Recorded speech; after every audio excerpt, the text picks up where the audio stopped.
Thank you. First of all, allow me to inform you that the story that came through my brother a while ago has greatly touched me. It happens to be one of the sad stories I've ever had in life. But then the pain get subsidized because of the presence of one man who stood firm on his marriage vows. And I want to believe that men of that type are rare to come by. For example, you are only second to my husband.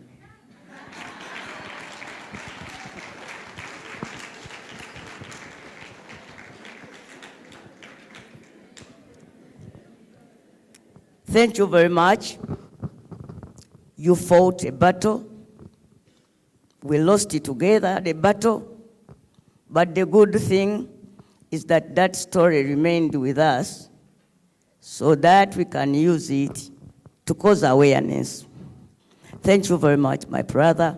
And I want to thank the organizers of this function for giving us an opportunity to talk about mental health.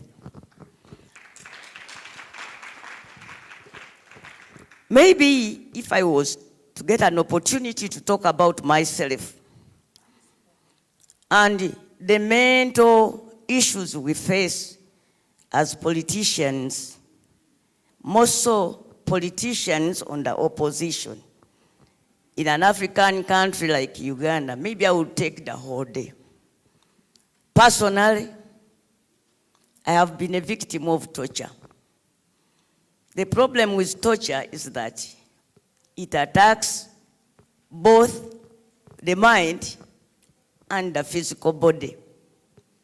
In most cases, when someone returns from prison, from detention, from safe houses, when that person returns, the most important thing everybody thinks about is the physical treatment and the medical treatment of that person. Uganda does not have ready-made systems to address victims of torture beyond treating their wounds. One time I was kidnapped by my own policemen because they belong to us all, not so. Security people. And they took me up to Congo. I tell you, the time I realized that we are in Congo was when these security officers, now we are not taking a lot of interest about my being seen. At that side, we even went into a small restaurant, and there was this thing, gonja and beans. That's not a meal for Ugandans. That's when I realized that now I might be outside Uganda. Eventually, I confirmed my suspicion when I heard the people around us talking, and I knew we were in a foreign land. For several days, they held on to me. One lady and about 3 men, taking me from one police station to another, telling me all kinds of ugly words. I was breastfeeding when they arrested me. But these people would take some time and say, Nambooze, are you aware that the Kabaka is at his home, sipping a tea with the princess? But now remember, you are mulungi. She has not been breastfed for 3 days. So That is so torturous. Leaving behind a baby and people holding you and tormenting you to the fact that your baby is alone, betrayed and neglected by the mother. Because why did you bring yourself to a position where you were arrested when you were breastfeeding? That only means that you are not a responsible mother. You have caused it on yourself. So without going into detail, when they returned me to Kampala, after a week or so, at certain times leaving me in the game park alone, sitting in a car with the screens raised, just a little, to assist me breathe. In the sun, they parked there and leave me there for a full day. By the time I returned, the last thing I remember doing was hugging my husband. And then the rest I got to know after 2 months.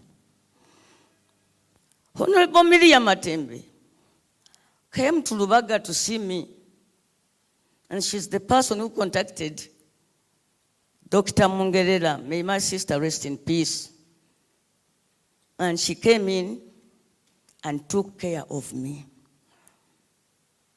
To some people don't want to say, don't want to appreciate, don't want to admit that they are mental patients. I was the one driving, and they came chasing after me. So every time I sit on the wheels, I look at the car coming after, and I just suspect that that is the kidnapper's car.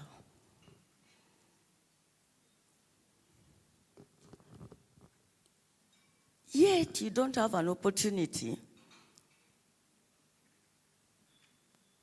to get treatment, and even talking about it. But I was not one of those people who were greatly tortured. I just happened to be one of them, and the Betty Nambooze for that matter. But other Ugandans are being held at different centers, and the problem is that our security officers seem not to be aware of the dangers, the mental side of kidnaps, arrests, and detention. I think they are not aware. They are not aware that every day we create muddy people. Let me use that word. Every other day we are facilitating the breakdown of somebody's mind. And they don't know. That brings me to your question. You say that the funding, making it a priority, and that is now before us, members of parliament, when we are writing the budget. But how can we do it when we are not aware of the problem?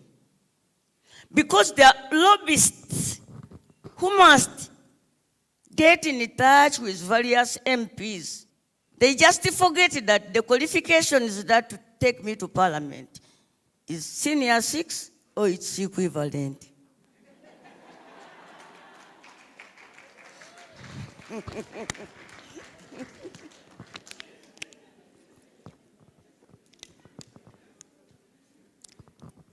And somebody was telling me that for only that, we earn 30 million shillings only per month. And above all, MPs are paid in advance. We don't pick arrears as salary. When other Ugandans are paid on the 30th of each month, for me, I get paid on the 6th of each month. The first week of a month, The MPs are paid their salaries. Why are you looking at me?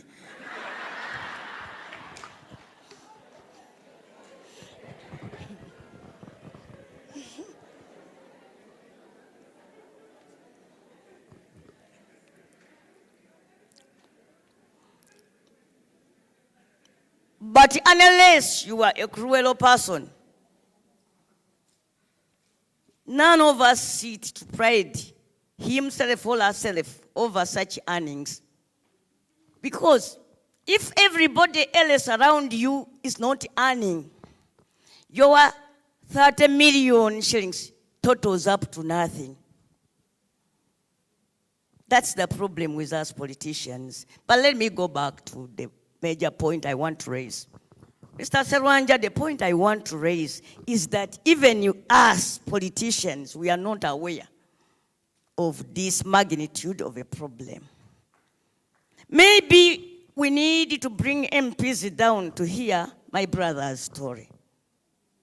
And I know you have other many good cases we can prevent and convince the man with the vision.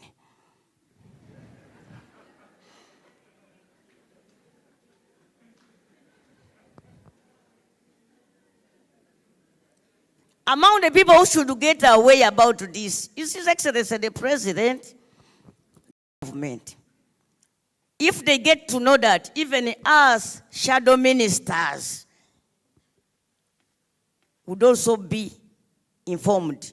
And when we are informed, then we shall be able to deal with the problem on information and facts.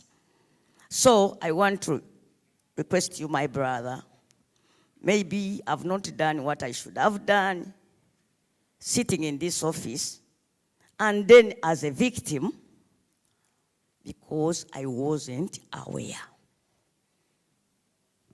Before I joined Parliament, I was the head of the Mukono Municipal Police. But never at any one time did anybody come to us pleading for the people we always encounter on our streets. Askaris, to pick all those people walking our streets, some naked, others in green shorts. That one you just know that he has escaped from Butabika. But the problem is this. Many people, mostly, it might even be that all Ugandans think that Butabika is a prison and not a hospital. People would complain, balange fetuba twakatwala abalalu e Butabika nga babata nga bakomerawo ku migongo gyaffe. So these people make it appear as if few people do realize that this is a hospital. One time I was talking to someone and I told him, he was complaining about the return of the people we had just taken to Butabika. I told him, these are doctors. This is a hospital. Maybe as doctors, they saw that this person can be treated from home. But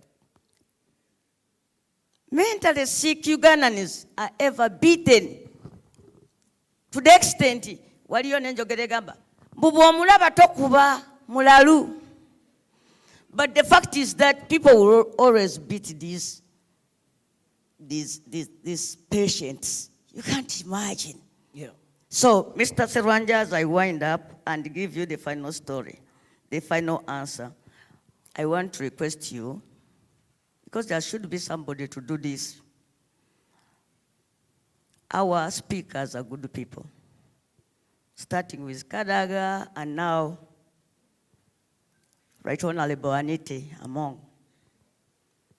If we go to them, even if it is you, Serwanja, or any other person here, and talks to the speaker, so that we give about 2 hours in the parliamentary conference room and get to be informed about the magnitude of the problem and the challenges before us as a nation. I know after such sensitization and awareness meeting, when we come to the day when we are supposed to appropriate the national budget, people will remember that there is a very big group of Ugandans who need funding. Thank you very much. The Honorable Betty Nambooze, thank you. Thank you. Thank you very much.